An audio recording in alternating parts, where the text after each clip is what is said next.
요즘 극장가에 가장 핫한 영화가 있습니다. 모처럼 1,000만 관객을 이룬 영화, 왕과 사는 남자라는 영화입니다. 보셨습니까? 보신 분? 예, 유지 몇 분 계시네요. 예. 이 이야기의 역사적인 배경은 조선시대 6대 왕이었던 단종에 대한 영화입니다. 조선시대 왕의 이름을 아시죠? 예. 태정, 태세, 문단세, 예성, 연중, 임명선. 또 할까요? 태정, 태세, 문단. 예, 문단. 이 단종을 말합니다. 예. 태종, 태세, 세종대왕, 그리고 문종, 그리고 단종을 말합니다. 이 할아버지 세종대왕을 이어 아들 문종이 왕이 되었지만 건강이 좋지 않아 앞날을 기약할 수 없었습니다. 그래서 12살 된 아들 이 단종에게 왕을 물려주게 되지요. 왕이 된 단종 옆에 좋은 신하들을 붙여서 어린 단종을 부탁하게 됩니다. 이 단종은 14살 때 15살의 정순왕후와 이 혼례를 올렸지만 그 행복은 길지 않았다고 합니다. 어린 단종의 왕위를 누리던 이 삼촌, 이 수양대군에 의해서 모든 측근의 신하들이 죽임을 당하자 극도의 두려움과 공포로 결국 왕위를 삼촌인 수양대군에게 넘겨주게 되지요. 이것을 지켜보던 신하들이 다시 단종을 왕위에 앉히려고 모의를 하다가 죽임을 당합니다. 그 신하들을 우리는 사육신이라고 이야기하죠. 이 일로 단종은 강원도 영월로 유배를 떠나게 됩니다. 끝내 단종은 17살 나이로 사약을 마시고 세상을 떠나게 되지요.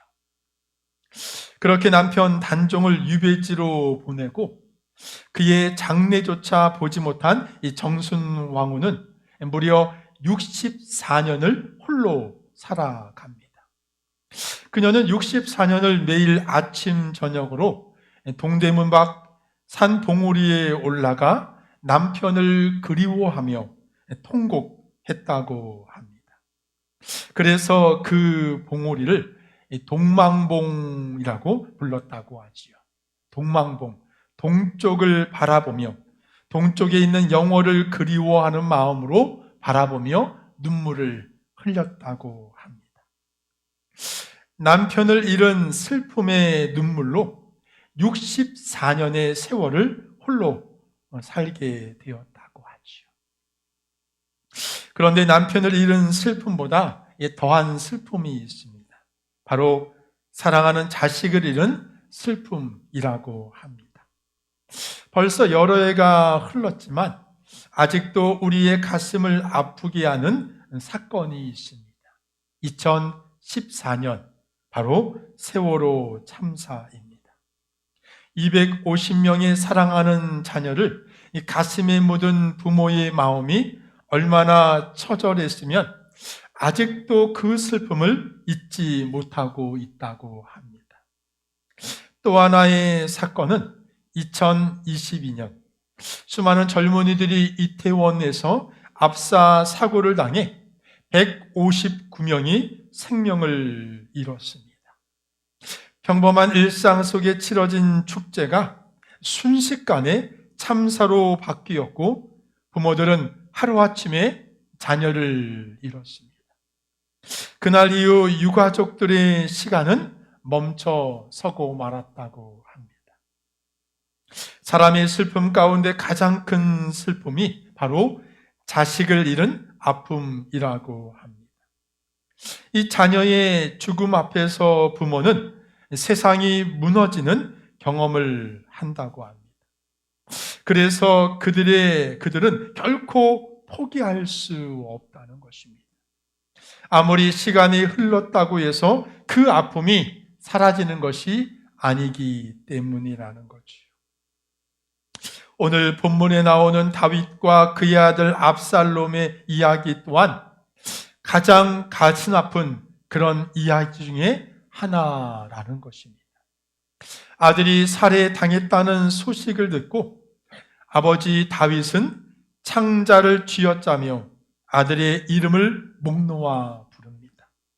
오늘 성경은 이렇게 말합니다. 내 아들 압살롬아, 내 아들 압살롬아.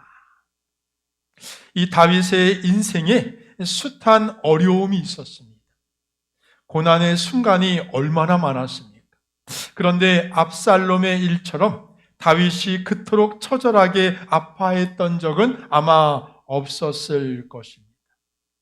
왜냐하면 그것이 자신을 위해 만들어진 비극이었기 때문이죠. 도저히 감당하기 어려운 인생의 쓴잔을 맛보았습니다. 그런데 우리는 성경 속에 또 하나의 쓴잔을 찾을 수가 있습니다.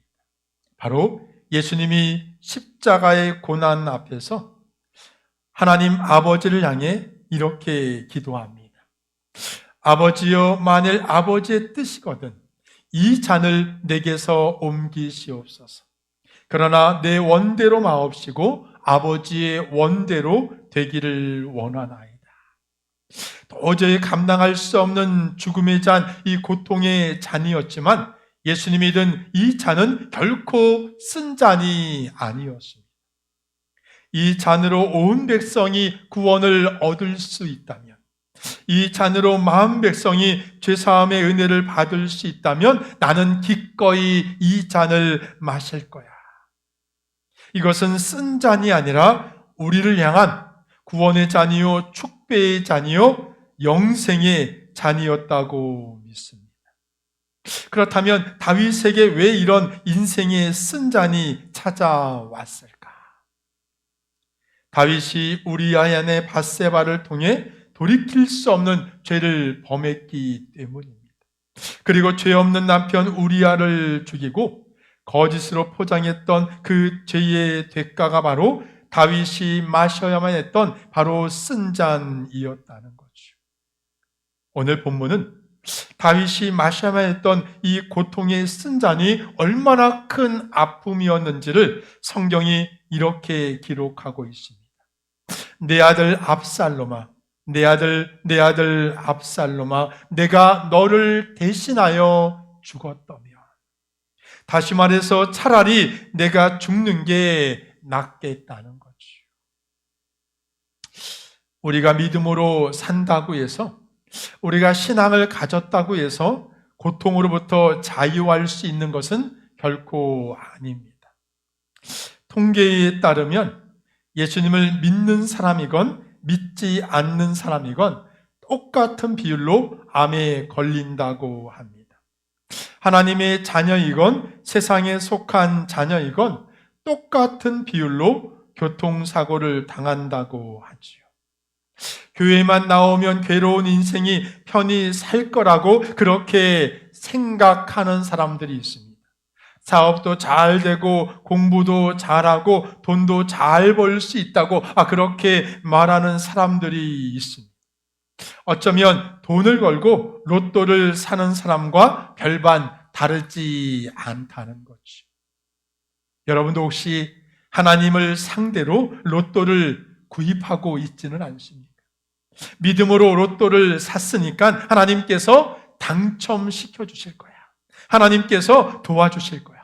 이런 말도 안 되는 요술램프를 기대하는 그러한 성도들이 있다는 거지. 성경 어디에도 부자 되는 비결, 로또 당첨 번호를 알려주는 것은 아무 데도 없습니다. 다윗의 삶을 보십시오.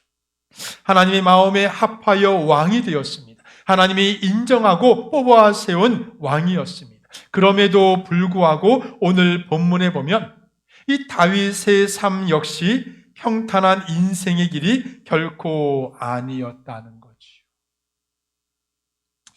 하도 일할 때마다 하는 일들이 잘 풀리지 않는 그런 한 사내가 있었습니다. 나이가 40, 차라리 죽었으면 좋겠다고 생각할 정도로 모든 게 엉망이었습니다. 특히 돈 때문에 많은 고생을 했습니다. 이 사내가 마지막으로 점을 한번 보기로 결심을 합니다. 점을 봐서 말년까지 고생을 하겠다고 하면 아깝지만 생을 마감하기로 그렇게 마음을 먹었습니다. 다음 날 용하다는 점쟁이를 찾아갔습니다. 그리고 그동안의 모든 고생을 다 이야기하고 이 고생이 도대체 언제 끝날 것인지, 끝난다면 언제부터 돈을 벌 수 있는지 물었습니다. 그랬더니 점장이가 이렇게 말을 하는 겁니다. 당신은 45세까지 고생할 겁니다. 이 말을 들은 사내가 너무나 좋아서 또 물었습니다. 그럼 45세 이후에는 제가 드디어 많은 돈을 벌 수 있다는 말입니까? 그런 기대하는 마음으로 점쟁이에게 물었더니 점쟁이가 이렇게 대답을 하더랍니다. 그 후부터는 지금의 고생에 익숙해질 겁니다. 무슨 말입니까? 인생의 고난은 결코 끝이 없다는 거죠. 그 고난을 어떻게 이겨내느냐? 그것이 바로 인생이라 믿습니다. 그래서 오늘 말씀을 통해 이 다윗 왕이 자신의 고난을 어떻게 이겨냈는지 오늘 함께 말씀을 생각해 보기를 원합니다. 이 다윗 왕의 비극은 바로 아들 압살롬의 누이였던 이 다말의 강간 사건에서 시작됩니다. 이 압살롬과 다말은 한 배에서 난 형제, 남매입니다. 그런데 이 배다른 형제였던 암논이 어느 날 다말의 미모에 이성을 잃고 요즘으로 말하면 성폭행을 저지르고 맙니다. 이 사실을 알게 된 압살롬은 격분하여 누이를 위해 보복을 결심하고 마침내 암논을 살해하게 되지요. 압살롬은 아버지 다윗의 사랑받는 자녀였지만 암논을 도저히 용서할 수 없었습니다. 다윗 또한 암논을 살해한 이 압살롬을 용서하지 못했습니다. 끝내 압살롬은 도망치게 되고 3년을 도망치다가 겨우 아버지 다윗의 허락을 받고 집에 돌아와 살게 됩니다. 그런데 문제는 다윗이 그 압살롬을 용서하지 않았다는 거예요. 아들을 만나 주지도 않고 쳐다보지도 않았다는 것입니다. 이 모든 것이 자신의 죄의 결과인 것을 깨달지 못하고 이 압살롬을 증오하기 시작했다는 것입니다. 만약 다윗이 압살롬을 용서했다면 절대로 압살롬은 아버지 다윗을 배신하지 않았을 것입니다. 이런 다윗의 모습과 전혀 다른 아버지가 성경에 나옵니다. 바로 탕자의 아버지죠. 둘째 아들이 집을 떠나 먼 나라에 가서 허랑방탕하게 살다가 마침내 집으로 돌아옵니다. 아들이 못된 짓을 저질렀음에도 아버지는 결코 아들을 내치지 않죠.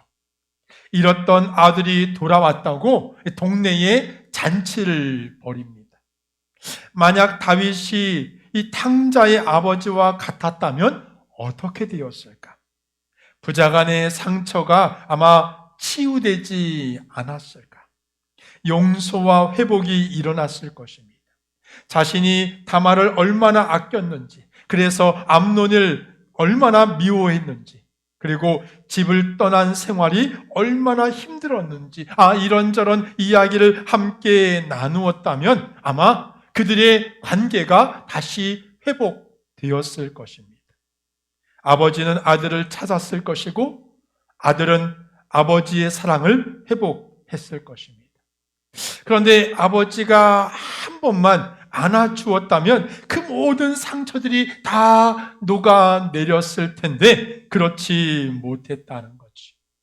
다윗은 마음의 문을 닫아버리고 결코 돌이킬 수 없는 강을 건너고 말았다는 거죠. 그렇다면 이런 다윗의 잘못으로 인해 어떤 결과가 일어납니까?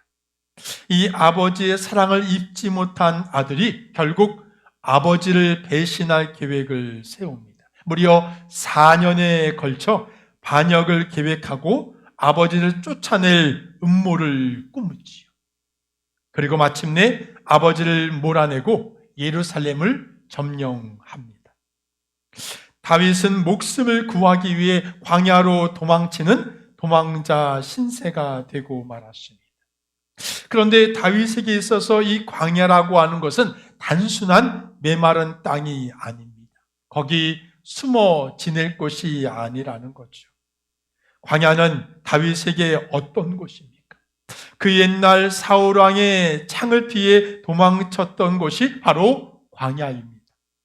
인생의 절망 속에서 오직 하나님만 바라보았던 곳이 바로 광야입니다. 다윗 때는 놀라운 축복의 여정, 회복의 여정을 만난 곳, 그곳이 바로 광야였다는 거죠. 인생의 절망을 맛보고 인생의 쓸맛을 경험한 다윗이 다시 돌아온 이 광야에서 새롭게 회복할 기회를 그가 찾게 되었다는 거죠. 하나님을 향한 이 다윗의 간절한 열망이 이 메마른 광야에서 다시 회복되었음을 믿으시길 바랍니다. 그렇다면 인생의 고난으로 표현되는 이 광야에서 다윗이 진정으로 회복한 것이 무엇일까? 다윗이 무엇을 회복했을까? 첫째로 다윗은 이 고통 중에 겸손을 회복했다는 것입니다.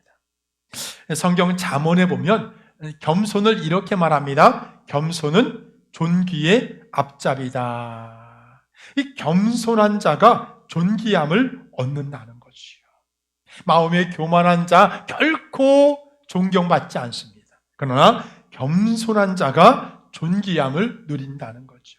누군가에게 존귀한 자로 그렇게 대접받기를 원한다면 우리가 겸손한 자가 되시길 주님의 이름으로 축원합니다. 그런데 이 다윗이 광야에서 잃었던 그 겸손을 되찾았다는 거예요. 그 옛날 겸손했던 자신의 모습을 다시 광야에서 회복하게 되었다는 거죠. 왜 그렇게 생각하냐면 압살롬을 피해 광야로 도망친 다윗이 그곳에서 시므이라고 하는 사람을 만납니다. 다윗이 위로받아도 시원찮은 순간에 이 시므이라고 하는 자가 다윗을 향해 저주를 퍼붓습니다. 사무엘하 16장 7절에 이렇게 저주를 해요. 우리 한번 같이 읽어볼까요? 함께 읽습니다. 시작. 시므이가 저주하는 가운데 이와 같이 말하니라. 피를 흘린 자여, 사악한 자여, 가거라, 가거라. 한마디로 말해서 더러운 살인마 꺼져 버리라는 거지요. 그때 다윗의 부하가 화가 나서 시므이의 목을 베어 오겠다고 말하지만 다윗이 부하를 막아섭니다. 시므이의 말이 옳다는 거죠. 그 말이 옳다는 것입니다. 하나님이 저를 통해 나를 저주하신다고, 하나님이 저를 통해 나를 낮추신다고 고백합니다. 시므이의 저주가 잃어버린 겸손을 회복하게 만들었다는 거지요.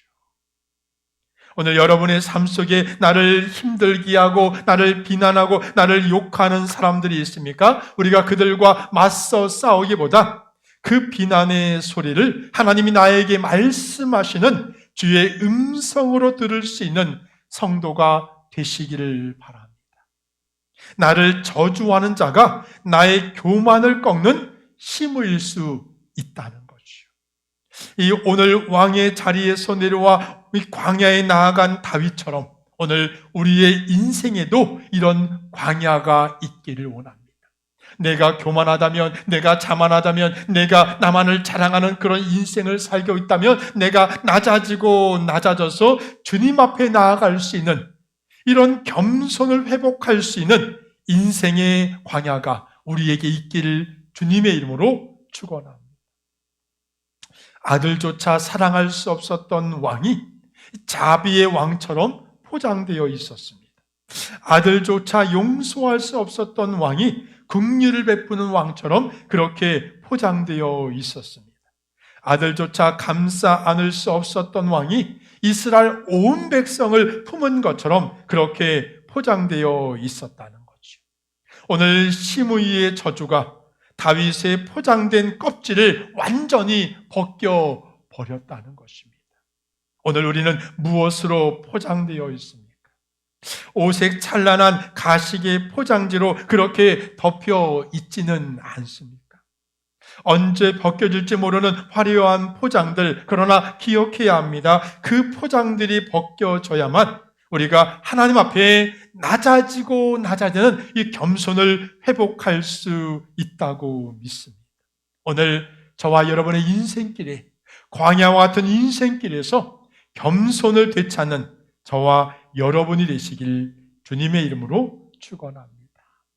둘째로, 다윗이 고통 중에 기도를 회복했다는 것입니다. 다시 말해서 하나님과의 무너진 관계가 회복됐다는 거죠. 왜 다윗이 하나님과의 관계가 무너졌을까? 성경에 보면 이 다윗의 절친이자 이 지략가인 아히도벨이 나옵니다. 이 아히도벨은 굉장히 현명한 사람이었습니다. 그래서 다윗의 신임을 받았다는 거죠. 성경은 아히도벨에 대해 이렇게 기록을 합니다. 사무엘하 16장 23절 말씀, 우리 한번 같이 읽어볼까요? 함께 읽습니다. 시작. 그때 아히도벨이 베푸는 계략은 사람이 하나님께 물어서 받은 말씀과 같은 것이라. 늘 아히도벨의 계획은 하나님께로부터 받은 것 같은 그런 명쾌한 해답을 받게 되었다는 거지요. 다윗이 하나님과의 관계가 무너진 이유가 뭡니까? 이 다윗이 하나님보다 아히도벨을 더 찾았기 때문입니다. 하나님보다 아히도벨을 더 믿었기 때문입니다. 하나님보다 아히도벨을 더 신뢰했기 때문이지요. 즉시로 해답을 제시해주고 손쉽게 정답을 찾을 수 있었기 때문에 얼마나 좋았겠습니까? 그러다 보니 반면에 하나님께 나아가 조언을 구하고 기도하는 일은 어떻게 되었을까? 자연히 조금씩 등한히 하지 않았을까? 하나님께 나아가는 걸음이 멈췄습니다. 하나님께 무릎 꿇는 일이 드물어졌다는 거죠. 왜냐하면 아히도벨을 찾는 게 기도하는 것보다 훨씬 더 편했기 때문이라는 거죠. 우리도 그럴 때가 있지 않습니까? 우리도 기도보다 훨씬 쉬운 것에 눈을 돌릴 때가 있다는 거죠. 기도보다 빠르다고 생각하여 무당을 찾고 기도보다 빠른 권력, 재력을 찾을 때가 있다는 것입니다. 내 삶에 하나님이 1등이 아니라 세상 것들로 우리가 1등의 자리를 내줄 때가 얼마나 많습니까? 하나님은 3등입니다 라고 하는 글이 있어요.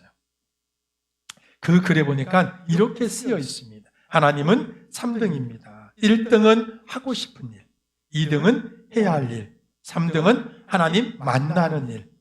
하고 싶은 일 다 하고 해야 할 일 다 마치고 그 위에 여유가 있으면 하나님을 만나줍니다.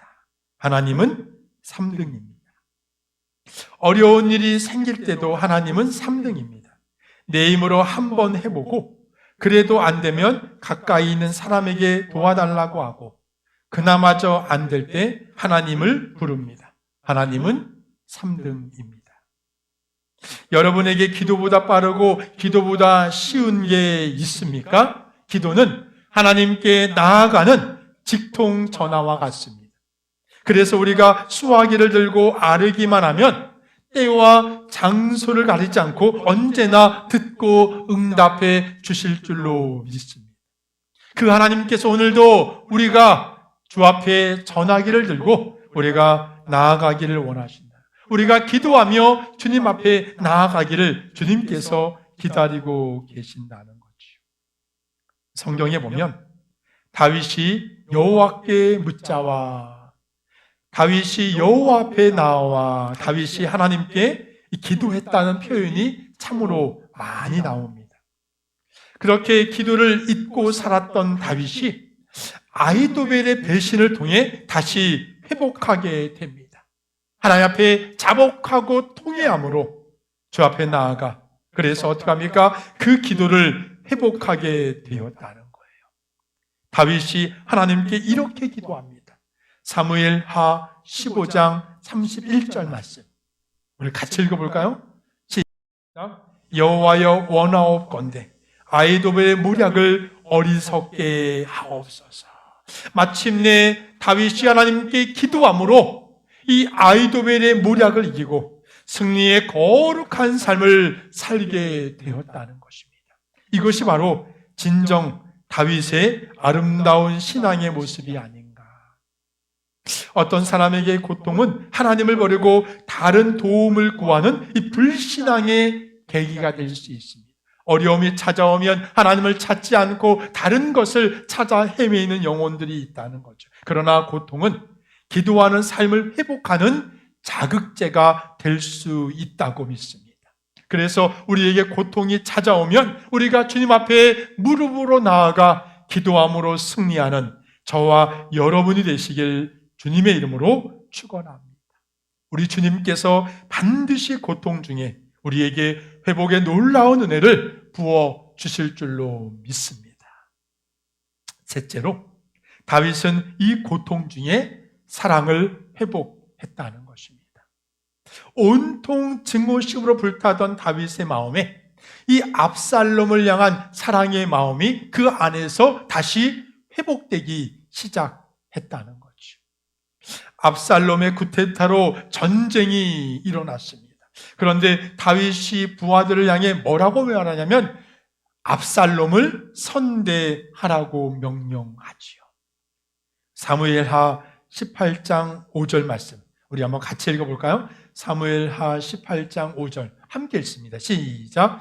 나를 위하여 젊은 압살롬을 너그러이 대우하라. 어떻게 다윗의 입에서 이런 말이 나올 수 있을까? 자신을 광야에 내몰았던 아들입니다. 살인과 반역을 일삼은 아들을 어떻게 용서할 수 있었을까? 재난날 압살롬에게 한 행동들을 보면 도저히 납득이 되지를 않습니다. 그렇다면 과연 이 다윗에게 어떤 변화가 일어났길래 오늘 시므이를 통해 자신의 잘못을 깨닫고 그가 겸손을 회복하게 되었다는 것입니다. 그리고 아히도벨의 배신을 통해 잃어버렸던 하나님과의 관계를 그가 회복하는 이 기도의 삶을 그가 되찾게 되었다는 거예요. 그 안에 겸손한 마음과 그리고 하나님께 나아가 기도하는 삶을 찾았더니 이제 하나님과의 관계가 회복되는 이 다윗에게 어떤 역사가 나타납니까? 그 안에서 사랑을 회복하게 되더라는 거지요. 그 마음에 교만한 마음이 사라지고 그 마음에 하나님을 찾는 기도의 마음을 찾았더니 그 인생 가운데 하나님을 향한 사랑의 마음, 인생을 향한 이 사랑의 마음을 회복하게 되었다는 것입니다. 지금까지 사랑하지 못했던 아들 압살롬을 다시 사랑하게 되었어요.